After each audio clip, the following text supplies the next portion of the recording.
Blog Talk Radio.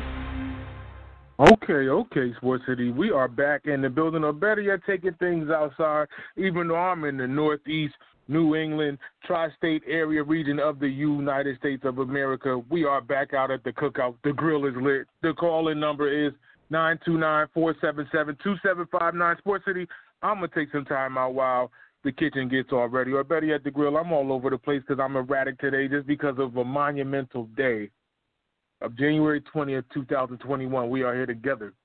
That's right, Sports City. I try my best not to get into, like, political stuff, and I definitely stay away from it here because this is home for me. And this is kind of my escape. I go through a lot in my life, especially the stuff that you see on TV or on the radio or social media, however you may address the situation. We go through these scenarios and try to get through them. And now that it's a new regime, hopefully we can heal together. That's right. I'm saying this right now, right here on Sports City, for this to be a monumental day for us seeing history for the first time in this country's history. Seeing something like that and together, united, how the states are supposed to be, not divided. It's not divided states of America, it's the United States of America. We need to do this together. We start from day one here and move forward throughout the next year or the next 4 years. We got to heal and get better, get healthy as best as we possibly can because we need each other. We cannot do this individually. I'm preaching this message because I felt it. I felt it coming into this show. So without any further ado, let me get these people in this doggone building, or better yet, in this doggone show, so I can lift the lid off this grill because we got a lot of stuff to jump into this morning. Good evening, Sports City. If I haven't already said that to you, you are here with the chef. Y'all could have been anywhere else in the world, but Sports City got you for the evening. I got my co-host for the evening calling out of the state of Connecticut. Even though he gets on my nerves, he makes my skin boil. We go at it like cats and dogs. This dude has been in my life for damn near 3 decades. The villain, a.k.a. Barry Jordan. Welcome to the Cookout. How are you feeling this evening? Villain, knocking, no answer, slow dancer, hopeless romancer, dopest slow stanzas. Yes, no villain, metal face Destro, still incredible and escrow. I had to hit him with a little doom. What's up, brother? I'm doing good. I'm feeling great. Happy Inauguration Day. You don't get too political, but you know I had to chime in and say, man, listen. No matter what you feel politically, where you are, left, right, middle, moderate, whatever, you know, now it's time to come together and you know, we gotta really do what we gotta do to really make this America great. Not what make it great for some people or make it great again. It was never great. You gotta make it great. You gotta do this together. So I'm here for that and I'm here with you. So good evening, brother. See, that's what I'm talking about. See, Sports City, look, he came in here with the villain and talk about doom and all of that, and now he want to unite. Look at this. See, I love wins. Trump always wins. I'm telling you, Sports City, I'm doing good. I started off good. That boy good. That boy, if you ever seen, okay, I'm not going to lie. I love comedy. My favorite movie all time is Harlem Nights, but I call it like number 3, number 4 comedy movie all time is Coming to America. And when they went to the pageant, you know what I'm saying, when the pageant went on, and they said, that boy good. So that's me up there. Just call me Randy Watson. Listen. Just call me Randy Watson. My name is Randy Watson because I help you again. Get off the island. I said, joy. Okay, calling in by the region of. I'm very happy to be here. Look, I'm not. Yes. Give me the money, Sammy. Okay, calling in by the region of DMV. From the 123, the 412, the 703, 456, 789, 10, 11, 12, 13. Aaron, welcome to the Cookout. How are you feeling this evening?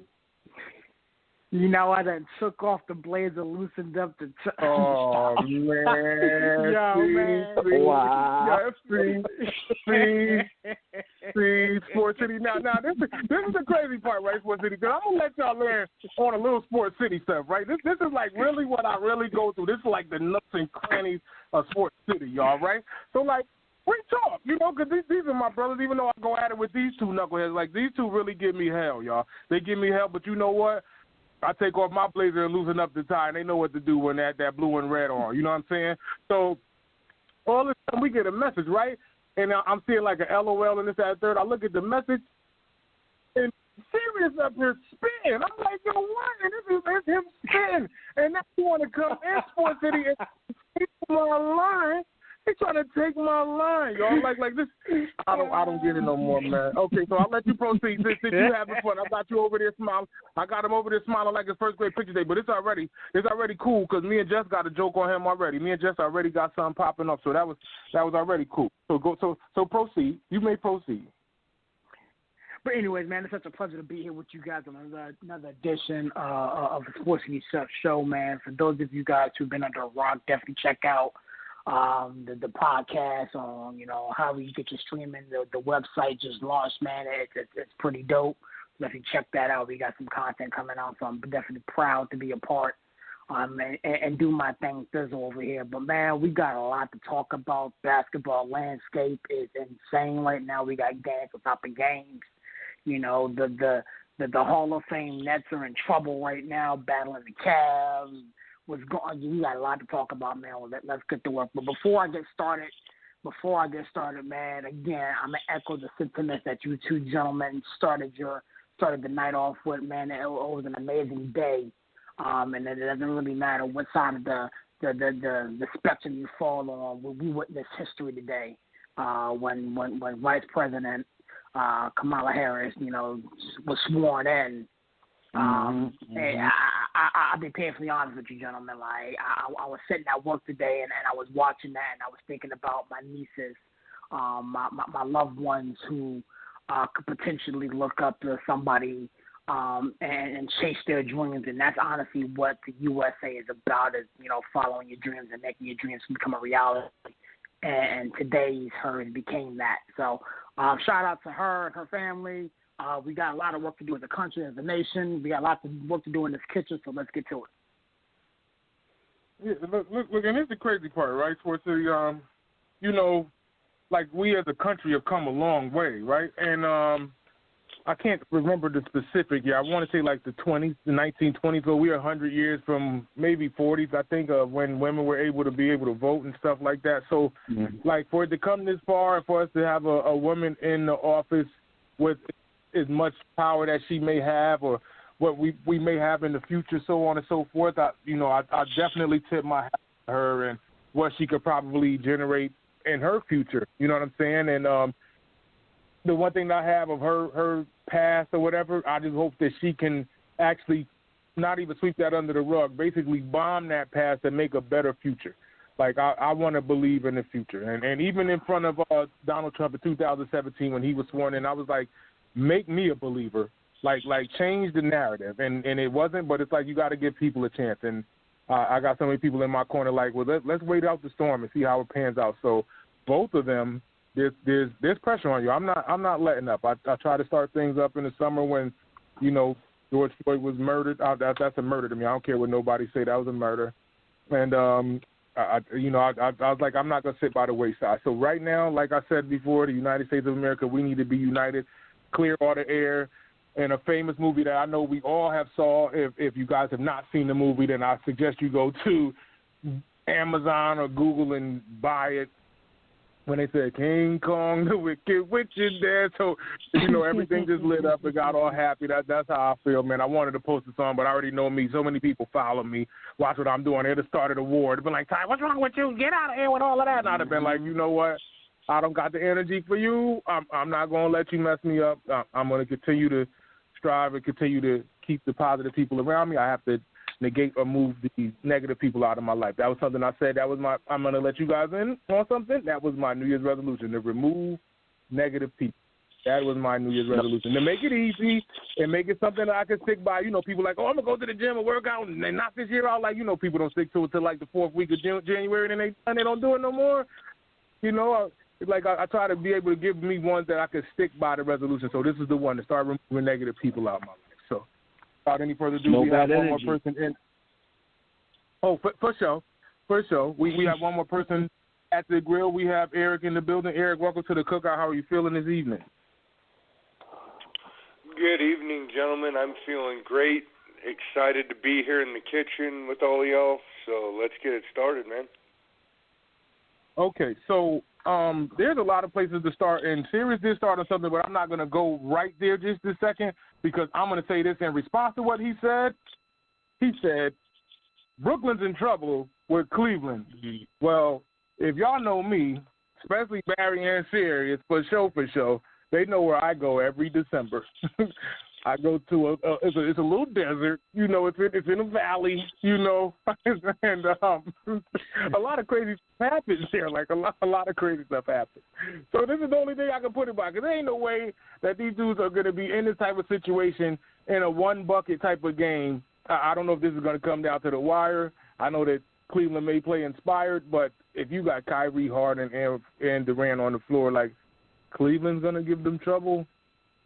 Believe me, this is one of those valley games. And if you don't know what the valley is, then just, you know, put your mind to it. Use some thoughts. But I'm not going to start there. I'm going to start somewhere where they probably don't think I'm going to start, because ever since I started this kitchen here, it's been a guy that I have followed since the entirety of his career, that I wanted him to, to have the best of his career.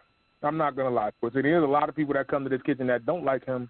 There's a lot of people in Sports City that feel a certain way about his stats, and they call him a stat patter sometimes, or, overrated. But I am a Phillip Rivers fan. I'm not going to sit here and act like I didn't watch this guy in his entirety of his career, even while he was in North Carolina State, watching him do his thing. And it's a wrap for him after so many years being played in the NFL, playing 17 seasons. I always wanted to see him do well, especially once Eli won his championship. I'm like, well, rightfully so, go out there and get it done, Phillip, because that was the trade that pissed me off. I'm going to say it like that, Sports City. I don't care what people say. There's nobody in NFL history. I think there was one other draft that happened like that. I think it was John Elway, if I'm not mistaken, that they didn't want to accept that draft and were able to move the pick like that. So Eli got picked up by San Diego. Archie comes up there like, my son's not going to a loser, sat up there the whole time. 7th pick, the Giants get Phillip Rivers. Phillip Rivers traded for Eli, and everybody else knows the history behind that. And I was like, I just wanted to see the underdog story. Want to see Phillip do it. But Phillip made it bad for me, because I had to take on a lot of people in Sports City, personality after personality. Oh, he talk a lot of junk. He called people out, called people crybabies. He, turned his nose up to a lot of people. I mean, that's a warrior mentality. I give him that. But a lot of the stuff that comes with him, with his turnovers and so on and so forth, I mean, he has a resume, and some of that stuff follows behind him. But I can't deny what he was able to bring that Charger organization all the way to year 16, and he went year 17 to the Colts and had a defense to help support him, get to the playoffs. And I don't even want to just say, fell short. I want to say he fell flat on his face in the playoffs this year up against the Colts. But I want to throw this one around the kitchen, get this one to grill, because I am a Rivers fan. I can't lie. Even though his interception numbers are the one thing that bothers me in his career, but I do want to give him his due, his flowers, as he called it a wrap today. So I'm going to start there first. Barry, I'll let you kick this one off. Your thoughts on the Rivers retirement and any memories? I mean, I could throw out a ton of memories. All right, before they get their memory out, I'm going to get my memory out. And it's the bad Phillip Rivers. I got to do the bad Phillip Rivers. Even though I got Barry here being the Phillip, I got the bad one. And I think it was week 17, I want to say 2009. No. It had to have been 2011 or something. It was like that. But this was when Jay Cutler was on Denver. And Denver needed to beat San Diego to get into the playoffs, and Rivers was going off against Denver. Denver couldn't do nothing with Rivers. And Cutler got out there, was mad, and was whining to the ref, and Rivers came out on the field with the rest of the Chargers yeah, you cry, baby. They did the ball up his eyes at him. And I'm like, yo, Rivers is completely gangster. That dude is gangster. So you're going at it with Cutler, even though, if I start talking about Cutler, that's another discussion. But let me set that one off. That's one of my favorite Phillip Rivers memories. But, Barry, I'll let you set this one off. Your thoughts on Phillip Rivers and the retirement? Yeah, we saw it this morning. It broke, and, we weren't shocked. I mean, we kind of knew that Rivers was probably going to retire. We've been talking about it for a couple weeks on the show. Listen, I think Phillip Rivers for his career, he had a really good career, 5th in the league in history in passing and touchdowns. No slouch. I hate that idea that, you know, he's a stat stuffer. I mean, I think that term is such BS because it's like you need to play a long time in this league to be a stat stuffer, and you need to play consistently at a high level to be a stat stuffer. You know what I mean? Like, you know, there's people that, you know, the average career is 4 years, I guess, in the league. You know, to play 17 years consistently at a high level, it's not stat stuffing. That's something special. So guys like him and Eli, I hate when they say that they're stat stuffers, but you know, he's going to be remembered as a really good quarterback that didn't get a ring. I don't think he's going to be on Dan Marino level, even though his numbers are comparable, if not better. I think Dan Marino, to a lot of people, is one of the best quarterbacks. But, you know, Rivers is one of those really, really good quarterbacks that never got it done. I think he mentioned in his farewell tweet that, you know, it was the anniversary of the game that he played with no ACL. You know, that's what a lot of people will remember him for. But a lot of people, unfortunately, will remember the fact that he never got the Chargers to the big show, as opposed to, you know, Eli and Ben Roethlisberger in his class that have 2 Super Bowls apiece. So I like to thank Rivers. Thank you, Rivers, for getting traded and bringing me Eli Manning. But that's the villain in me. But, I mean, listen, Rivers, great career, tip your hat, first ballot Hall of Famer.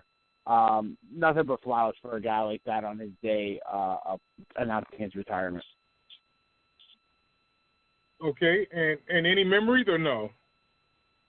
I just told you one, the ACL game. I mean, playing the ACL game with no ACL against the Patriots, that showed you what kind of guy he was. And, you know, not only a tough guy, but, you know, a team-first guy. And it was a remarkable thing to find out afterwards that, you know, that knee was worse than we thought it was. That, and I wanted to respond. I was ready to respond to you when you said it, and I didn't hear you say it. And that game right there, I'm not going to lie, Sports City. Now, like I said, I'm a Rivers fan, right? But I loved LT. I loved LT when he played. When LT sat, and I got to be fair because I don't know what a turf toe feels like. I don't, right? But knowing that the next game is the Super Bowl and you are suited, play. If you really can't go out there and play, then don't suit up. Don't make people think that you're going to go out there and give San Diego a shot. He sat on the sideline the entire game and not play. That's the same way I felt about Todd Gurley, and I was saying that the whole Super Bowl when they played the Patriots. It's like they're not, and that's funny. It's the Patriots both times. And I'm like, Todd, you're not going to play in a Super Bowl with Jared Goff by himself. He's not being able to sell the play action, and LT sat over there, and you're going to sit over there and let Phillip Rivers play an entire AFC championship in Massachusetts with a torn ACL. This dude was playing with a torn ACL. Everybody else, if they tore their ACL, they walking completely off the field. This dude played 60 minutes, y'all. He played 60.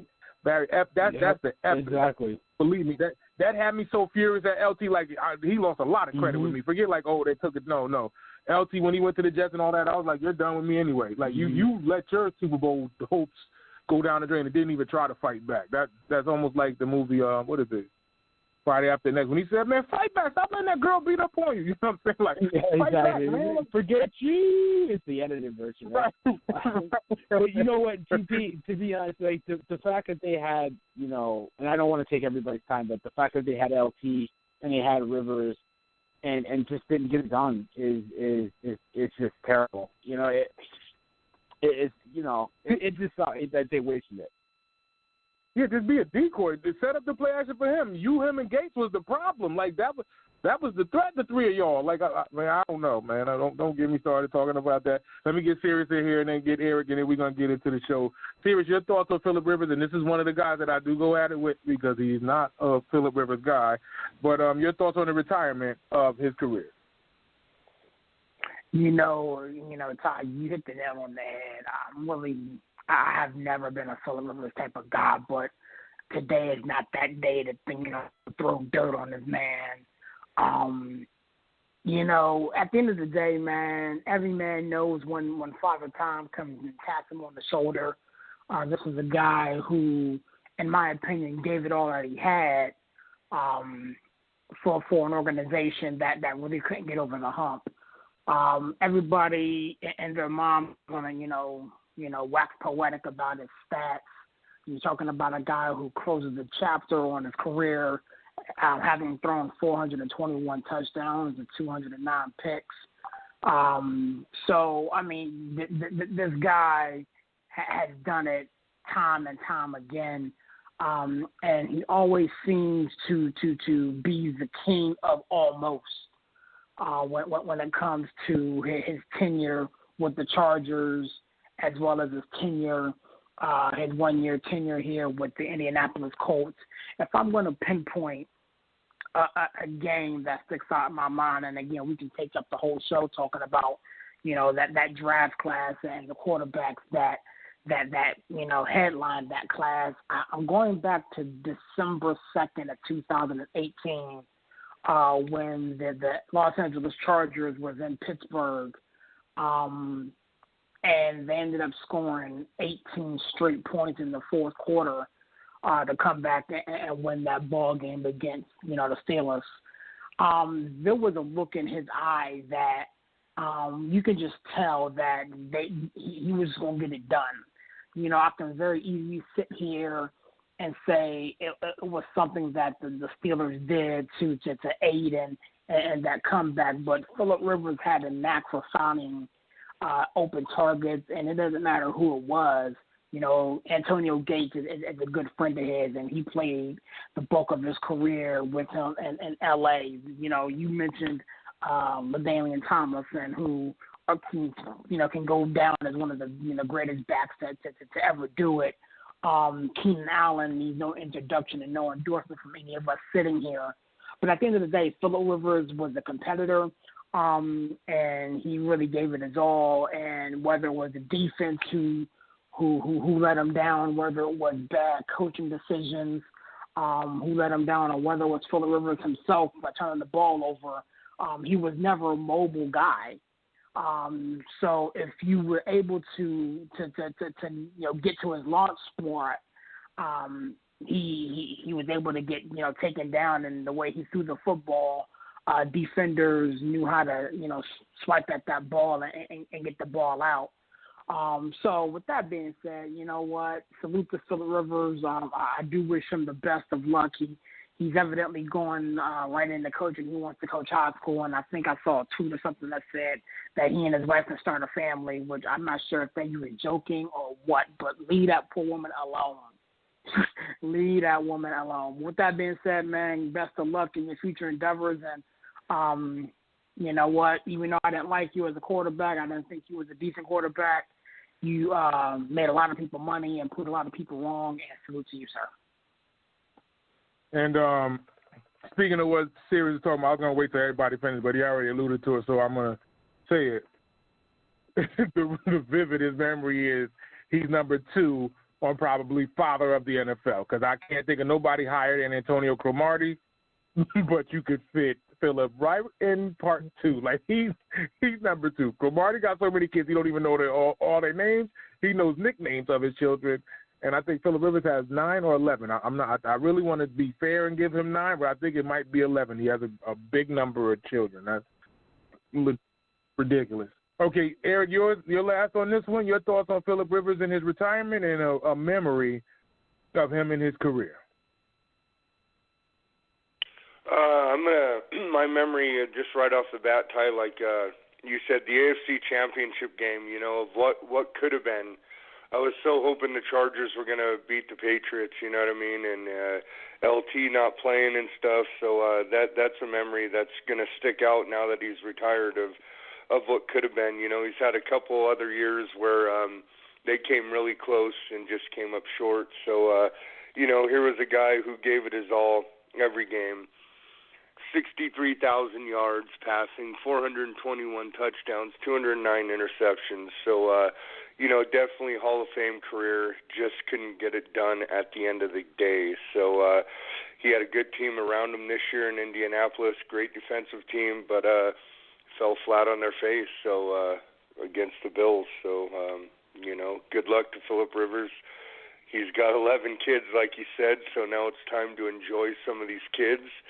And, just hang your head high. Know when if you're Phillip Rivers that you gave your, blood, sweat, and tears to this game, and you gave it your best. So definitely a Hall of Fame career guy. So kind of premature there in Indianapolis what we were going to see. So would have liked to see him play another year there. But, a hell of a career. Hats off to him. So it is 11 kids. Wow. Boy, oh boy. That's a big number, boy. I think Cromartie got 13. If I'm not, I'm gonna check the numbers out on both of them, man. But Phillip, that you kept me and Tina Turner rocking in this kitchen, especially when I got to pick you guys and saying rolling on the river, things of that nature, man, and just that gaudy attitude going out there and balling. Like sometimes it got under my skin. It's like you calling the defense out. Stop pumping the defense up, and they coming after you. You know you can't run, and they gonna blitz you and take your head off. And the one thing that really bothered me a lot of times with his interception numbers, like it would be him, Eli, Stafford, like these guys that throw picks. It's like, yo, listen, you guys are getting paid too much money to be throwing that ball away. Like, but I get it. Like these guys want to throw the ball. Like they rather throw than let the run game work for them. So you got to, pick your poison at the end of the day. But it's a tough situation watching Rivers leave on this day. Now, I'm going to say this quickly so I can get in and out of this situation. Shout out to the New York Yankees by letting go of one of their pitchers, J.A. Happy, is now a Minnesota Twin. I got to do that. I got that. I didn't think you wanted to talk about that. You want our hand-me-downs. I mean, usually I get my hand-me-downs. I don't care. We need a starter, Barry. I don't care who it is. We just need to at least try to get a starter, man. Jeez, man, we could go there and pitch and probably get a job in Minnesota. Like, this is crazy, man. And they getting J.A. Happ. Like, come on. You could have got something better from Goodwill. They're not trying, man. So, hey, we got to rely on the offense. And hopefully we can get Cruz back. I don't know where Cruz at, but they said he hasn't decided if he's going to come back or retire. But I don't want to see Cruz leave. Please don't let him go. Please, somebody go to the Dominican Republic and go get that boy. But besides the point, right? Tie him up. tie him up, man. Bring him back. I ain't letting Nelson leave. Heck no, boy. You stay here till your arms fall off. Okay. All right. So let me get in this doggone kitchen as best as I possibly can because we got a lot of stuff to jump into. First and foremost, as it was talked about, Sirius being here, talking about the Cavaliers giving Brooklyn a problem, which they are. This game is in overtime. But like I said before, anyway, I'm going to say the guy's name, even though I don't like to mention the network or the person's yada-da-da-da. But you had guys like Stephen A. Smith come out there and say, Kyrie needs to retire. Wait, hold on. Wait, hold on. What? He said Kyrie needs to retire. Now, I get it. You frustrated. You want to see him out there balling or something, but he needs to retire. He may be having issues up there, but that dude is probably the top 5 point guard. He's in the discussion, probably top 1. I mean, he's in the top 5. However you want to pick it, he's in that discussion. And you're telling him to retire? Are you dumb? Yeah, I'm saying that to you. Are you dumb? Like, I get it. He has issues. He needs somebody to talk to. KD and Harden need to get him together, but he's back. He was in practice yesterday. He's playing today. They're in the game up against Cleveland. They're up 3 right now in OT with seconds on the clock. I want to see how you guys feel about this situation with Brooklyn playing well with the, Harden trade. Now they have Kyrie back. If they win this game, they're rolling, and they're trying to figure this out on the fly. Serious, I'll let you start this one off first. Your thoughts on the return of Kyrie to now their big 3? Oh, all right, I got you. I'm sorry, I didn't know what happened. So, seriously, you hear me? Yeah, I got you, homie. Okay, your thoughts on the situation? They're in Cleveland now, but what's going on in Brooklyn? Well, honestly, man, I sat there and thanks to League Tech, I'm just sitting here watching this. I think this was an interesting game. I mean, Jeff Green hit the 3 to put the Brooklyn Nets up by 3 with seconds left to go. Wait, what school did Jeff Green go to? As I was saying before I got interrupted, sir. Okay. The biggest issue right now with the Brooklyn Nets is that they're a small team.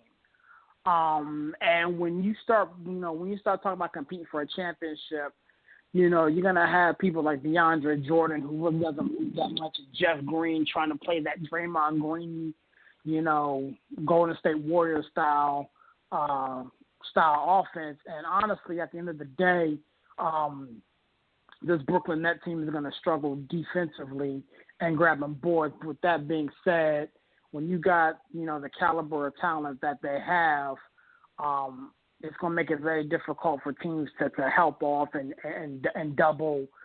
You got two of the, best ball handlers, in this game, and James Harden and Kyrie Irving. Both guys, including, Kevin Durant, are decent from the free throw line. So it's going to be a work in progress. You know what I'm saying? I wrote about Kyrie today, and I really believe, and I'm going to double down on what I said. I really believe that we as a sports nation, he just traveled. We as a sport nation owe Kyrie a little bit of an apology. And for those of you guys who didn't read the article, this man here was dealing with some family things and some other things off the court. And quite frankly, we want him to play basketball. We want him to put, butts in seats and, do this, that, and the third. But at the end of the day, what profit a man to gain the world, lose a soul? You know what I'm saying? I mean, there are things that are bigger than basketball that we, really have to address and we men really have to deal with. And if we, as a sports fan and as a sport community, cannot embrace him and understand that he did what he did to protect his family or deal with his family, then we're no better than that one woman who told LeBron James to shut up and dribble. You know what I'm saying? Because, we have things that are bigger than the game of basketball that we're dealing with. I'm not going to take you back to that to that altercation and that statement back in 2018, but we all understand where I'm coming from with that. So at the end of the day, I mean, they're gonna figure it out. They're a work in progress. I'm going to pick them as the overall favorites to come out of the East, barring injury, because when you have, three future Hall of Famers on one team, it's bound to get you to a point.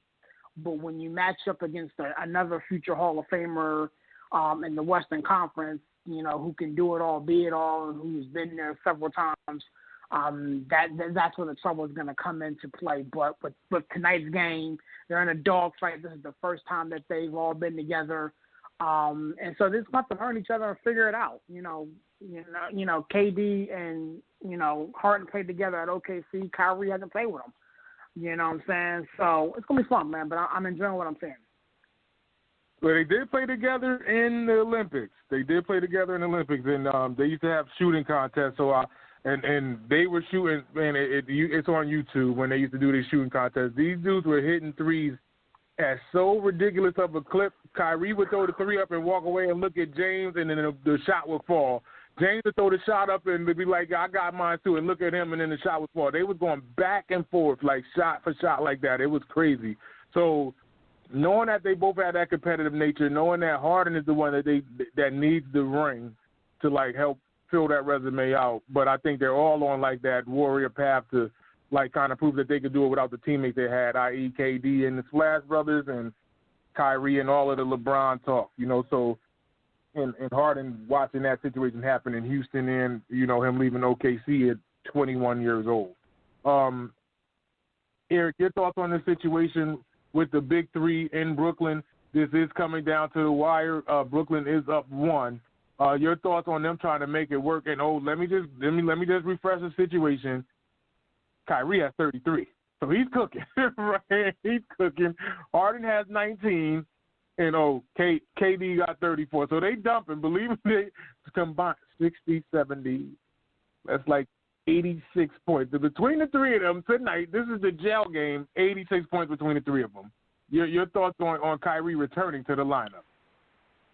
Yeah, first and foremost, Ty, we just got to, Stephen A. Smith has been on some good glue for years. The shit that comes out of his mouth is just absolutely amazing. Just like you said, Kyrie Irving, 33 points. Sirius touched on it. That's why, when he was doing his thing, it's like, let Kyrie be Kyrie. He wants to sage the arenas before the game to get rid of the negative energy. So be it. You know what I mean? There's a lot more to life than basketball. So the guy is one of the best players in the league right now, not just point guards, one of the best players in the league. So I'm excited to see what this Nets team can bring to the table. The only thing that concerns me, like we saw with the Suns of the early 2000s and mid-2000s, the best offensive team in the league, but they had no defense. They had teams that could have won a championship, but defense wins championships. So as we saw in the game the other night, Ty, when we were on the phone watching, DeAndre Jordan, oh, man, he's completely worthless down there in the paint. Wow, he hit that shot. I just saw the shot. That's why I just said whoa, but yeah. I said whoa. I put myself on mute. It's all going down. Look at Sports City. Y'all getting live raw footage. I thought I was on mute. My fault, y'all. So they're going to need to find something. And the thing that's ironic about this, Steve Nash and Mike D'Antoni are here in the mix, and they were back in the mix with the Suns. So they definitely have a run and gun offense, but you're going to need to play defense. You're going to be able to box out in the paint and get rebounds, and you're going to have to stop guys like Anthony Davis on the Western Conference and LeBron James. So if the Nets can play some defense and maybe look to moving DeAndre Jordan or picking up someone else to complement him, it was a huge loss for them to lose Jared Allen, but at the same time they get Harden out of the deal. But I don't know if the Nets are going to be able to win a championship this year with the team they have, but definitely in the next couple years, this team is with getting the right pieces, this Brooklyn Nets team is set up for the future to dominate for a long time. So I'm excited to see these guys together. If Kevin Durant could remain healthy, I mean, they're going off tonight. 36 for the Durantula, 33 for Irving, Harden putting in 19. And that's what you're going to see night in and night out with these guys. So, but, giving up 127 points to the Cleveland Cavaliers, you're going to have to put a stop to that. So if they can get to playing some defense, this team could even beat the Lakers, you know what I mean? So I think the Lakers lost a lot with Dwight Howard and JaVale McGee. That Marc Gasol is not panning out, so I can't believe that they would let both of them go. So, but the Nets definitely have a shot. They just need to get some defense.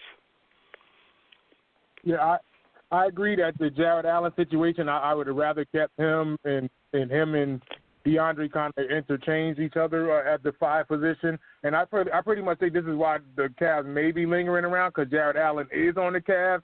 He knows the offense because he just got traded, you know what I'm saying, and knowing that that's a chip on his shoulder, so that could be a helpful position. But if I was looking at this Lakers-Nets, if this was the possibility of the NBA Finals, like the guard play is too much in favor for the Nets in front of the Lakers. Like Caldwell Pope and them are going to have to D Kyrie and James Harden. Like, that is hell. like period. Like they would be in a lot of trouble if that's how the Lakers pan out. And I get it. It's LBJ and AD. I get it. Like it's 2 forwards, and these guys are legitimate all-star, all-pro, however you want to look at it. These guys are everything in the bag of chips. But the firepower that the Nets are going to be able to come at them, and this is game 1, and between the 3 of them, it's 88 points. This is 88 points on the road, and they just said, hi, my name is Kyrie, my name is James, my name is KD. We're going to get it done. Like, okay. But, Barry, your thoughts on this situation with the Nets just now, Jalen? They are in a double overtime game as Kevin Durant misses the shot to try to end this. But your thoughts as Kyrie enters the roster for day 1 as the big 3 is united? Yeah, I mean, I'll go with what we were talking about kind of early. You guys kind of hit on. We talked about it last week. They have no size, and they have no defense, and they have no rebounding. So if Brooklyn will easily get to the conference finals, that's without question. But if they're going to want to beat or play with the Lakers, they need size, and they're going to need a big. The reason why Jared Allen is in that deal is because Dinwiddie's hurt. I think they can get away with trading LeVert and Dinwiddie and keeping Allen, but with Dinwiddie hurt, they had to put Allen in the deal, and that cost them their defensive anchor inside. Cleveland got a really good defensive player, so probably rookie JaVale McGee and or Drummond or both on the move. So, I mean, that's probably where the Nets can go. I know Alex Land was released, so maybe they can pick him up, but they need size. They can't rely on Kevin Durant as a defensive anchor / rebounder. So that's going to be a problem. With Kyrie Irving, I want to be nice about this, but I'm the villain.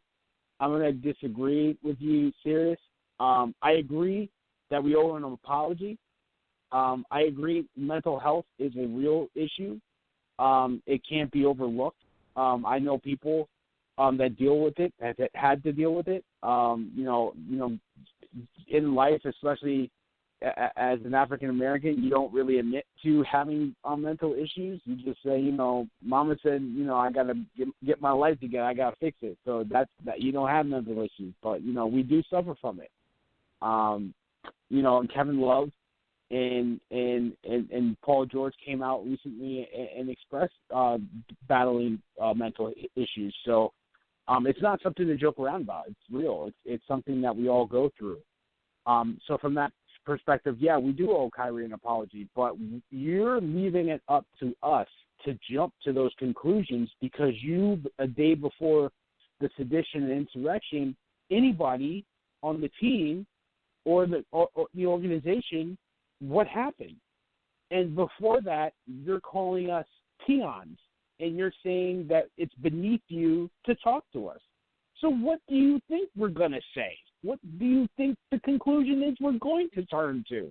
What do you expect Stephen A. to say without any clear information? If he knew before that you were suffering from mental health issues, I bet you that conversation was a little different on his TV show, talking about that he thinks he should retire. I don't think that would have been the case.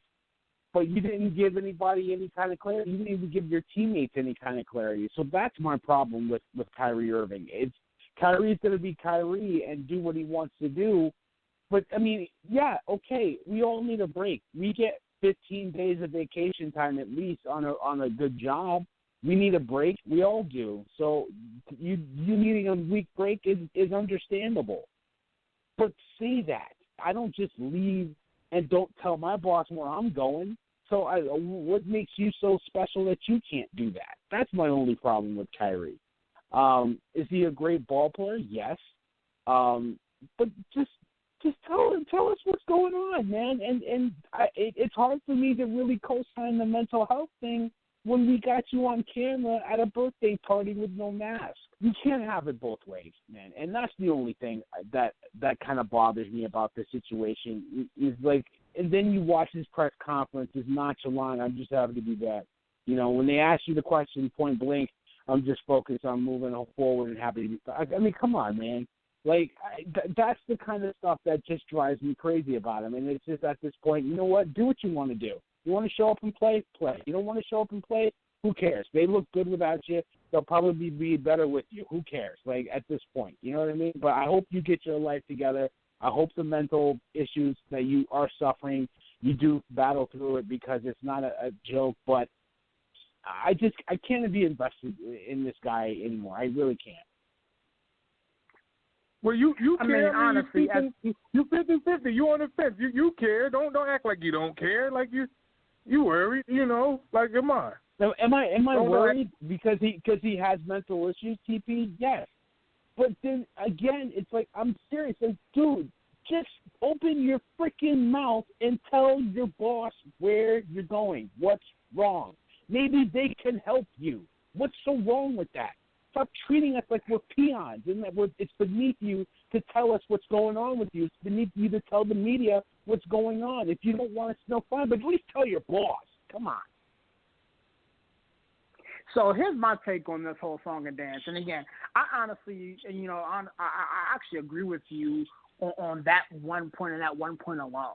Would this whole situation, would this whole thing be avoided and dealt with differently had he had come to Steve Nash or had he had gone to his teammates or whatever? Listen, guys, I need a minute. I can't really get into what I'm going through right now at home, but I got to take a step away to take care of some things. I think it was a little bit different, but the way we dragged him, you know what I'm saying, for not being there, for not showing up, and then coming to find out that even while he was away, he had family things. He donated money and time and food and, purchased a home for, George Floyd and his family, and was doing, good work and good deeds, for those who are less fortunate.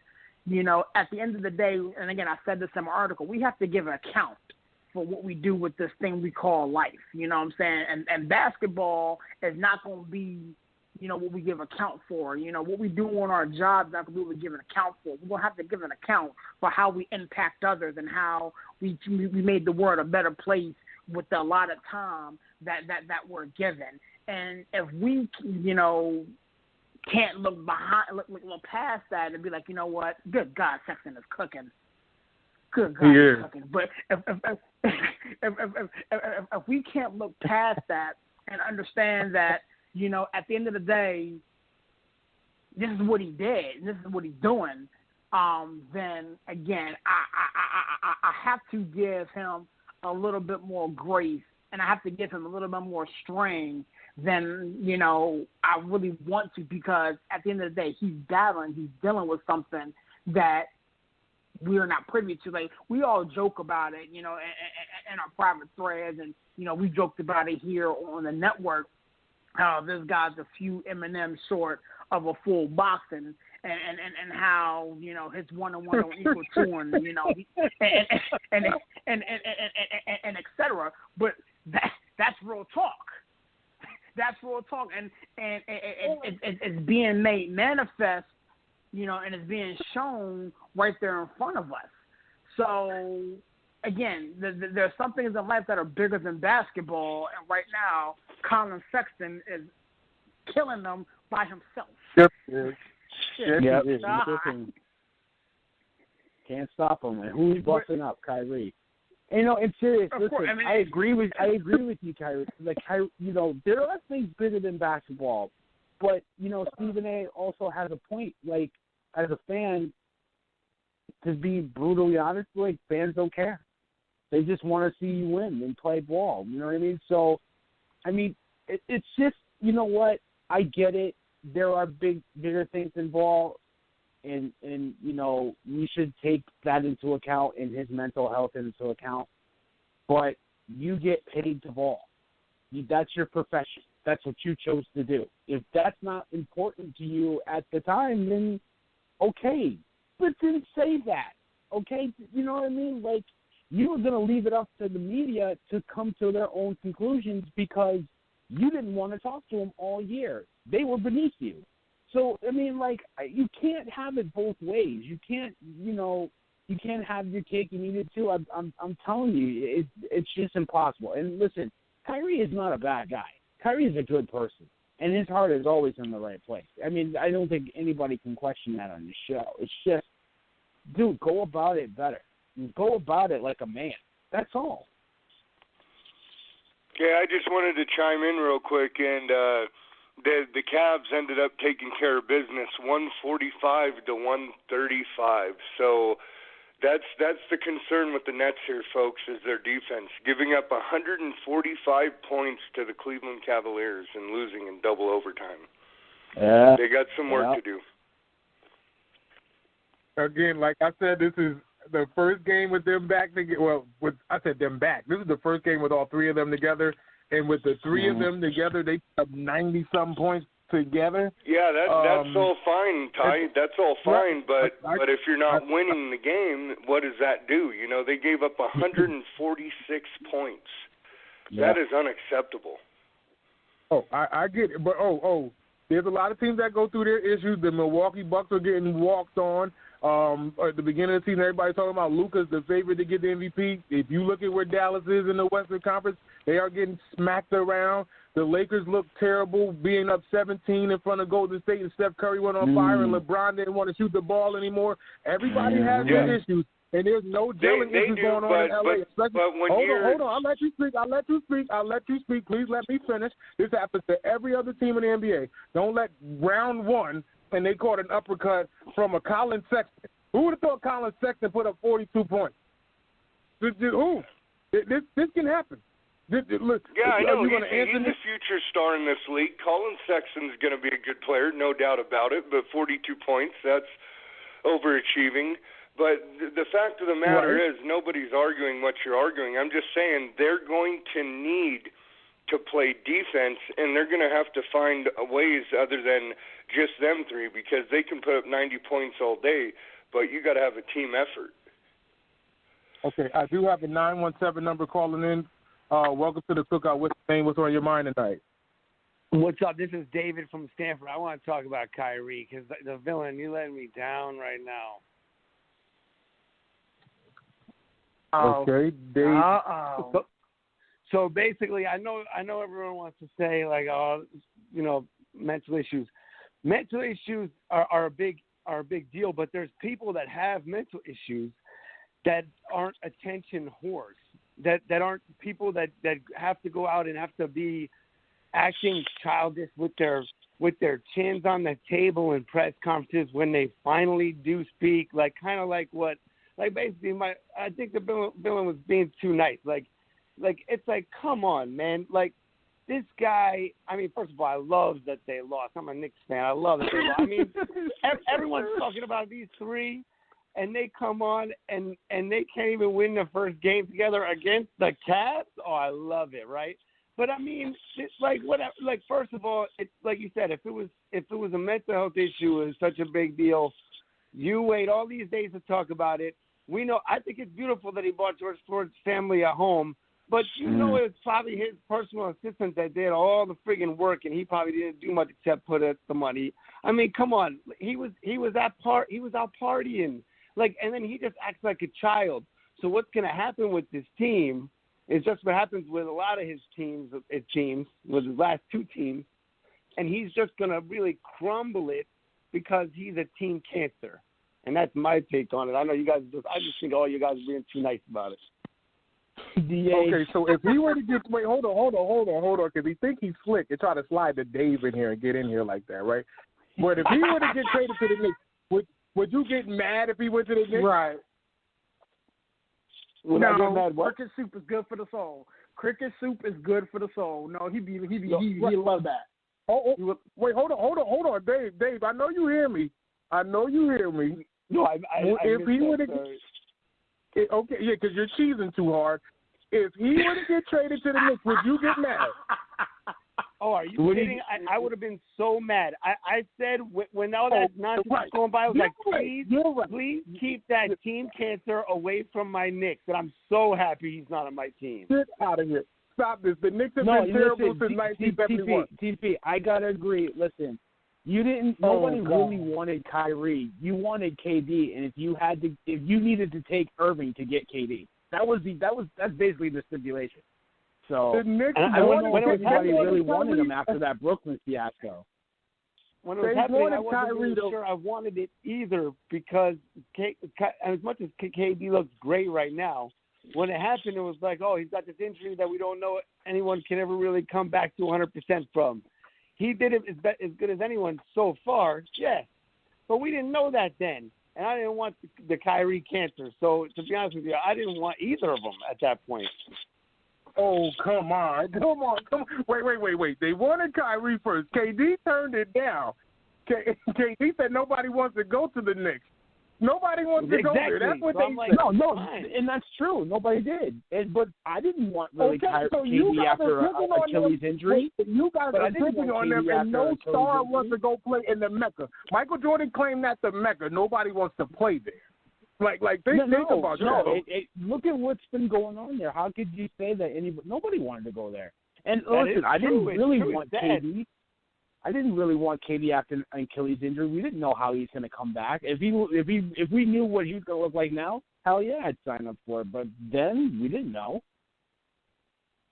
Sports City, I apologize. This is going on air today. Like, I really do. Like, I don't know what's happening. I'm getting beat up. You love that Knicks talk. I'm getting beat up by the Knicks tape. I got a Laker fan calling out the Nets. I listen. And it's bad that they lost today. Like, this is the first loss since Harden got there, and Kyrie re-enters the lineup. But that's something. Hey, I'm not calling out the Nets. I'm just saying they're going to need to play defense if they want to win a championship. I'm not calling them out by any means. I'm excited to see this team, but they're going to need a lot more than their firepower offense. They're going to need defense to win when it counts.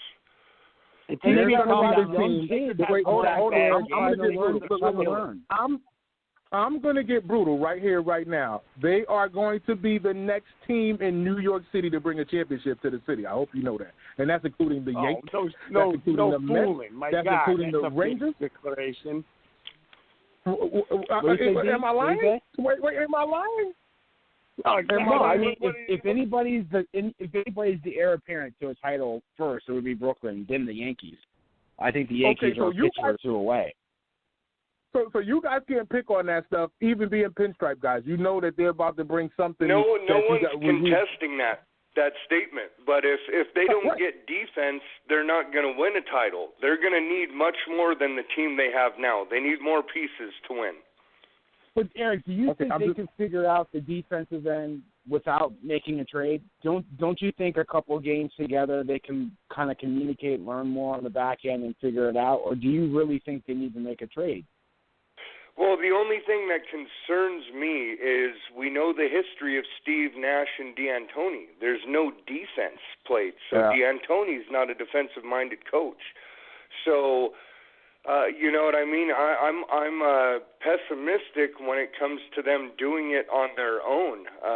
They're going to have to get the big body guy in there to play the paint, and Harden and Irving and Kevin Durant are going to have to play better defense themselves. They just can't expect to score. They're going to have to play defense. So that's the only thing that concerns me. But I'm a little bit pessimistic right now just because, look who is leading the helm, Steve Nash and D'Antoni. They're fully offensive-minded guys. So they're going to have to, come together as a team and realize that, hey, we need to play defense, and they're going to have to get that coming out of Kyrie, Kevin Durant, or James Harden. One of those players are going to have to step up and say, we need to play defense. So that's the only thing that concerns me. Let's just play this game that you guys are playing, right? What big can they get across the league that they can make the trade for? What big would a team get rid of right now? I mean, there's not a lot, TP. Like I said, JaVale McGee might be expendable because they just got Allen and they got Drummond. I think he's the cheapest because they can't make a trade for like a big man. Other than that, I don't think Capella's on the market. There's not a lot, but they do need somebody.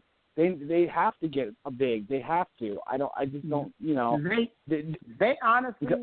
They need to go and talk to Cleveland. There's really nobody else that I honestly believe that they can work with because at the end of the day, the Cleveland Cavaliers, Andre Drummond is there, JaVale McGee's there. Hell, if you want to really get technical, Kevin Love can play the 5. You know what I'm saying? He's unhappy there. There's a couple other teams you can talk to. Go holler at Boston. They got Tristan Thompson. They got Tice. There are some legitimate 5s out there. And if you want to get technical, you can call Houston and get Boogie Cousins off my hands. You know what I'm saying? So, but that's not going to work because talking about the Nets Boogie getting something. The Nets can't get anything. Yeah. The Nets got nothing to get anything with. The Nets sold the whole house. The Nets got nothing to play with. The Nets got nothing for years. Yeah, they gave up all their first-round draft picks for years to come as well. So they're not going to be able to get a quality big, and they would have to give up more of the pieces off that bench or more picks. And that bench is already depleted. That I want to keep. That's the issue. I mean, once they get Dinwiddie back, I think once they get Dinwiddie back too, that'll help some of the firepower. But other than that, I mean, they have to keep something. They'll be completely depleted. Define quality, Ty. All you need is a 7-foot person. Define quality. All you need is a 7-foot dude to clog up space and grab boards. You can't just throw back there. You can't go. Honestly, the only. What do you say, TP? They got DeAndre Jordan 6'11".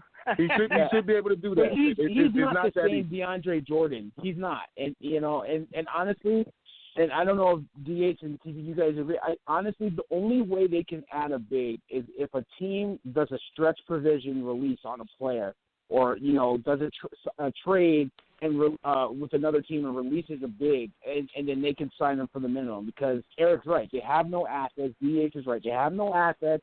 They have no draft picks. They won't have salaries to match up. I was even looking at Dwight Howard. He makes like $23 million this year. It's not like the Sixers would trade him, but I mean, like there is nobody out there that they could do a deal with. They'd have to get lucky and get a player that probably wants to go there, that gets released.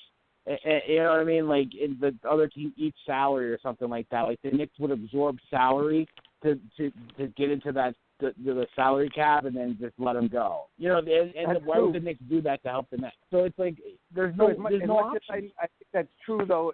I do think that, and as much as, like I said before, I'm happy they lost tonight. I do think they're good enough to win the way they are now, and I agree with Tyrone in a lot of ways that they probably will be the next team to win a championship around here.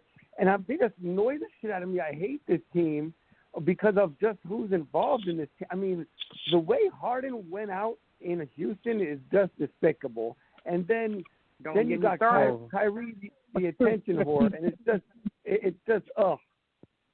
Goodness. Look at what trying to be good, man. I'm trying to be good. I'm trying to be good. He went out the same way he did in OKC. No, wait, serious. Barry brought one of my biggest, closest people here to stir this up, and it's like the villain part 2. Oh, despicable and going crazy on people. Like this is what I'm faced with. This is ridiculous. This is absolute New York, y'all. This is New York. Like I go to all of the New York sporting events I've been with this guy. Like this guy is responsible over every New York event I've been to, and disgusted by me saying that New York is going to get their next championship by a team that he's so close to. Like he literally could press the button outside and he's there. Like that close. Like that. Wow. Like you know what though, one thing Dave brought up, TP, and I wanted to kind of highlight too, with Kyrie and the mental, and then I'll just let it be. I don't want to really rehash it. I wish he came out not only to give his teammates and his organization a clue of what's going on, but to give the people that suffer from this stuff and don't know how to come out and admit it, somebody that they can look up to and say, if he can do it, I can do it. That's one of the selfish reasons I wish he came out with it. But I'll leave it at that. Yeah, and I'm going to get away from this too because I feel like we've been burning this Nets thing up, and I got stuff that I want to get to too. But only certain people know how to deal with certain issues. Like, you don't know what people want to say to the public. Like, I'm not going to just be like, I got issues and like, to help me deal with this. Like, some people don't want to tell people. Some people want to keep it to themselves. That's why they blow up inside because they don't know how to let that out to their closest person, somebody in their family, their mom or brother or whoever. They don't want to give the world that, and then they become gossip in the discussion around, especially a player of Kyrie's caliber. Like, everybody deals with issues separately, differently. Like, you can't hold people feet to the fire because this is a mantra on the way they want people to handle it. Like, they have to systematically walk to it. Like, even in the interview when Kyrie had his head down on the desk, if you look at the top of Kyrie's head, he got gray hairs. Kyrie's in his 20s, right? He's stressing. He's stressing. He's a human being at the end of the day. Yes, he's human. He's not a robot. Yes, he may have millions of dollars, but he's stressing. Okay. I'm gonna get away from it because I got a show to get to. A lot of topics. I don't know if I'm able to squeeze all of them. All right. So since you're here, Dave, since you want to start fire, since you came here, and oh, by the way, Sports City, look. And by the way, Sports City, if you're not following us on all the pages, I get a comment that says, I can't be calling LaDainian Tomlinson LT, so I gotta watch what I'm doing, right? Because of the New York accent. That's right. Because I'm here. That's right. Because I'm in the tri-state area and it's in my blood. like so I get it, but you know, like come on, what am I supposed to do? That was the player. Okay, LaDainian Tomlinson should have been on the field when Phillip had a torn ACL. Like I'm caught. Like I'm caught in between, but don't give me anything. Okay, so since you're here, right, Dave, I want to get this from you. Where do you think Deshaun Watson should go after he said this is from a 2 to a 10? Now, there's already teams like he's requesting Miami. I don't know if that's official that he really said Miami. I think he might like the South Beach life, but there's other teams out there now that Indianapolis has opened up. He'd be within the division. You also have Chicago with their quarterback. I think Indianapolis because Indianapolis got such a good defense and their quarterback just retired.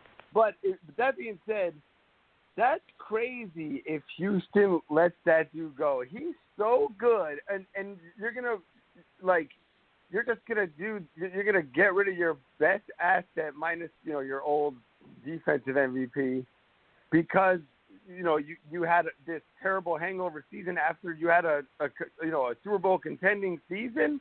Like that's nuts. That like the city of Houston. I mean, James Harden treated it, did that terribly the way he left.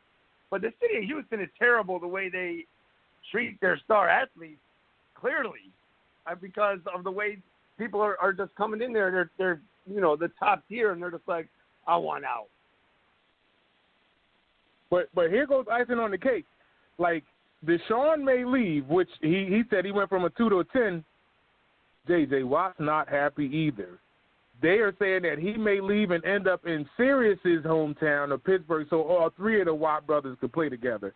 That would be crazy if J.J. left after watching Deshaun try to leave, and then they trade DeAndre Hopkins away. It's like they might as well contract the team now if they get rid of everybody.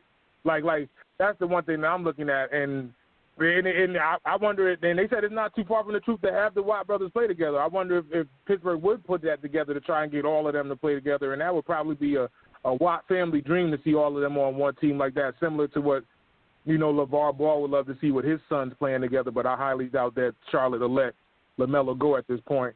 But your thoughts on this one, Barry? Your thoughts on Deshaun Watson and the way he's turning the heat up on potentially leaving Houston? And do you think they appease this after they just gave him $160 million this year? They just gave him $160. I just wrote an article about it. I posted like an hour ago. I just basically said like the top 5 teams I think Deshaun Watson could go to. And what I alluded to basically is that this is not repairable. He's going to be traded. And, Houston has egg on their face for this whole situation.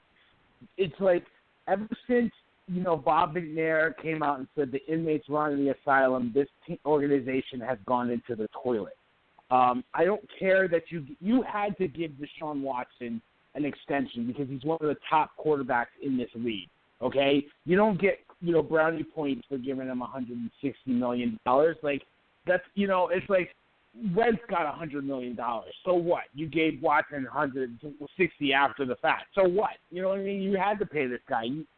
This guy was a winner in college, and Coach Debo Sweeney at Clemson said that this guy is a character guy. He's a high character guy. Nobody can dispute that. And you did the right thing by going to him and asking, what do you think we should do? Who do you think we should hire? Who should we talk to? You ask his opinion, and then you take a big dump on it and don't do any of it. And after the fact that you traded his friend for a bag of balls and maybe a bag of popcorn and peanuts as consideration. Like, you trade him for nothing. So, honestly, it's irreparable. I don't think he'll go to the Colts. I think that's a good fit. But if Houston trades him and then trades him in the division, everybody needs to be fired. So I think, honestly, listen, I agree with Dave. The Colts are a good fit. But, nobody's that stupid. Maybe Houston is. I don't know. But Ty said it. They were that stupid last year, letting DeAndre go. And I didn't even exactly. say that. It's like, they would do something like that. They would. It's terrible. Look, not even that.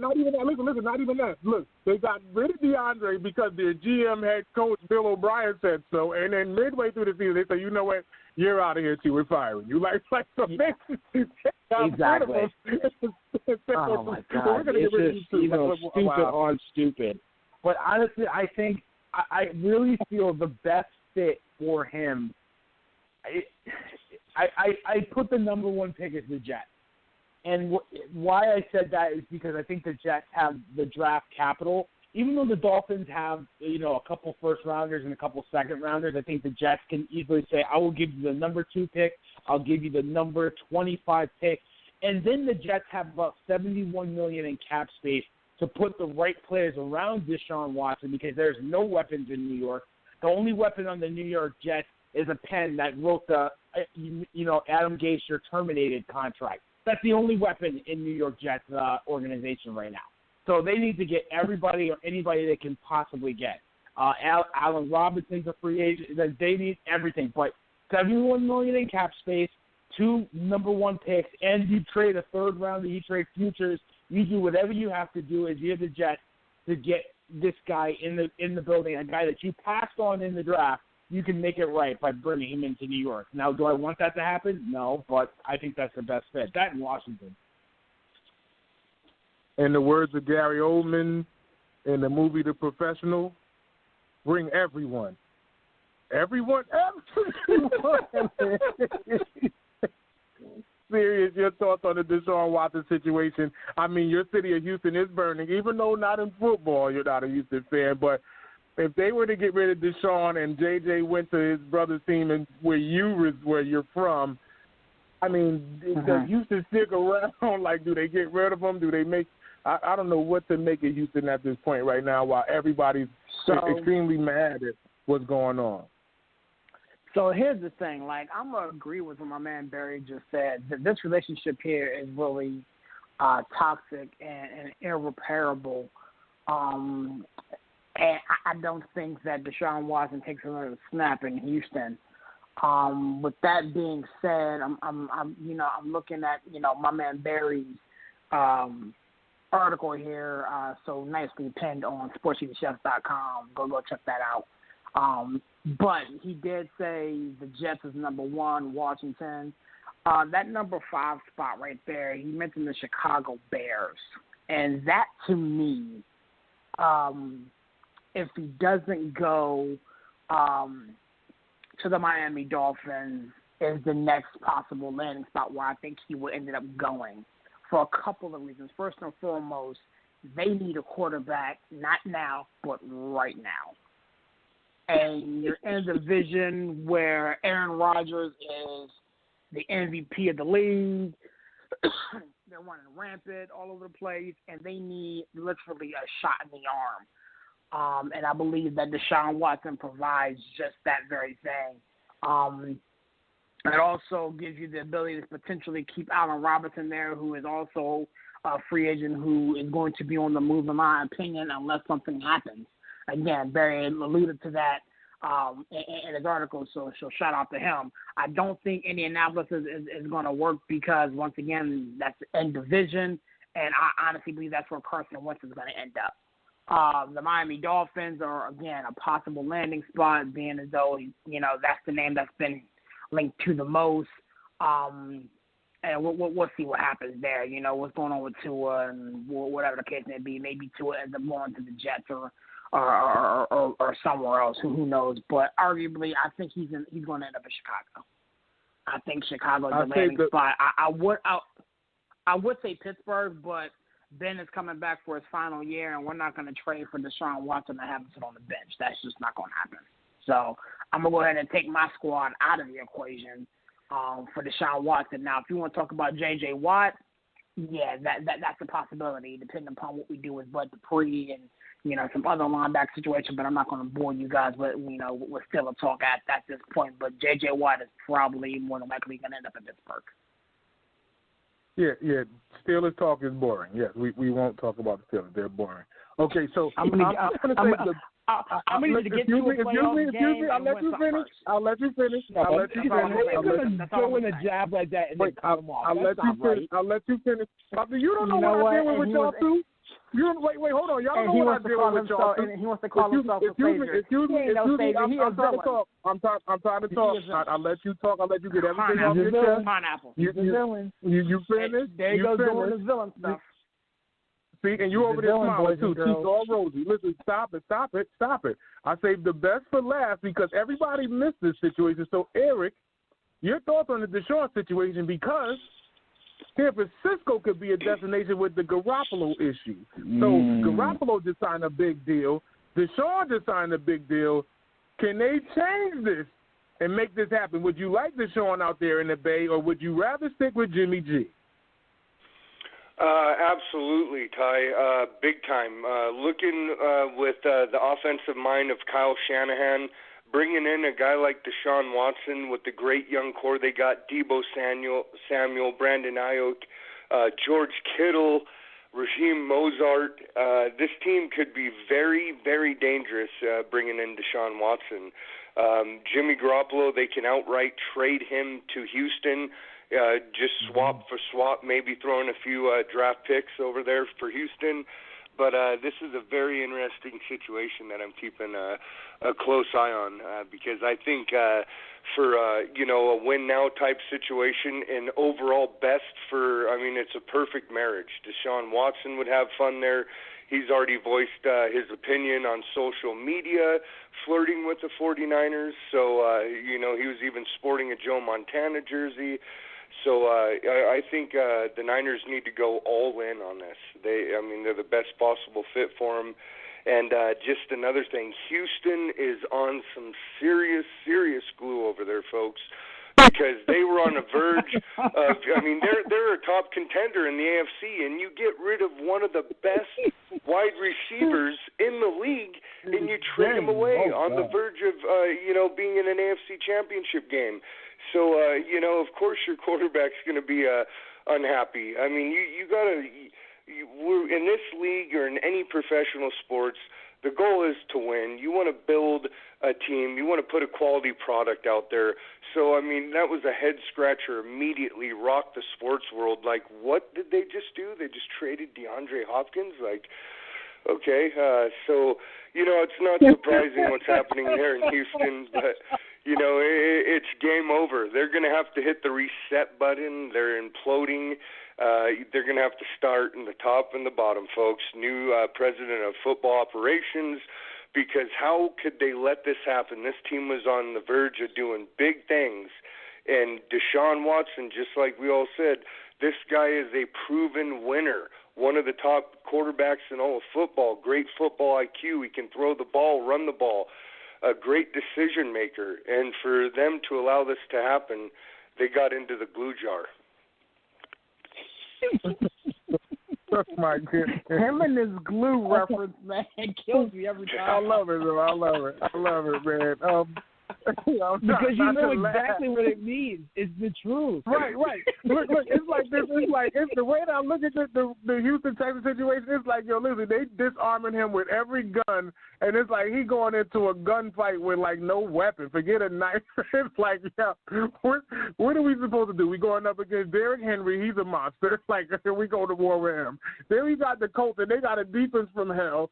And Jacksonville's like the only team they get to continue to punch in the face. Like, even with Trevor Lawrence coming in, Urban Meyer, I feel like everybody's going to be picking on them. I don't think those two just start the Jags and get them at 8-8. Like, they're going to suffer that first year. So we'll see. But I do like the Garoppolo-Watson situation if San Francisco can make that happen, because I think Houston's going to watch him suffer until, like, he really just tries to sit out or something.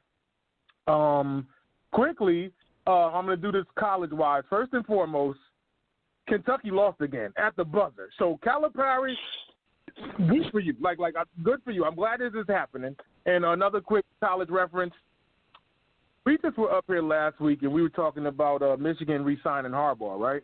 Right? And it's that I got two giant guys here, right? Well, to ice the cake, guess what Michigan did just to ice the cake?